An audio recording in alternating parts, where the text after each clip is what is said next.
Et on termine en Afrique du Sud. Le fort de Bonne-Espérance, construit par des esclaves, est longtemps resté un symbole d'oppression et de torture. Alors qu'il fête ses 350 ans, le gouvernement sud-africain met tout en œuvre pour que le château représente la guérison et l'unité du pays.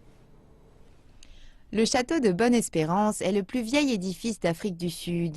Sa première pierre fut posée en 1666 et la ville du Cap se développa rapidement autour.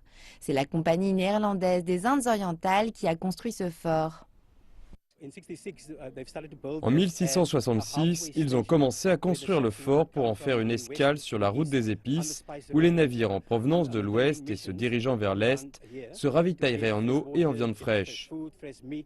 En ce sens, le château représente un lieu d'échange. Finalement, il s'est transformé en poste colonial lorsque les Britanniques ont débuté une vaste campagne impérialiste en Afrique. Pendant l'apartheid, l'armée a été logée ici durant près de 60 ans. Le château a été construit par des esclaves venant principalement d'Angola, du Mozambique, d'Extrême-Orient et des populations autochtones. C'était un lieu de bagne et de brutalité. Les prisonniers y étaient détenus et torturés dans cette pièce qui est connue sous le nom de chambre de torture. Malgré son passé sombre durant la période coloniale et sous l'apartheid, le gouvernement est déterminé à faire du château de Bonne-Espérance un centre de mémoire, d'espoir et d'intégration. La commémoration du 350e anniversaire du fort a débuté par un discours du vice-ministre sud-africain de la Défense. Il a déclaré que l'édifice devait servir de témoin aux progrès réalisés par le pays, de l'oppression vers la liberté.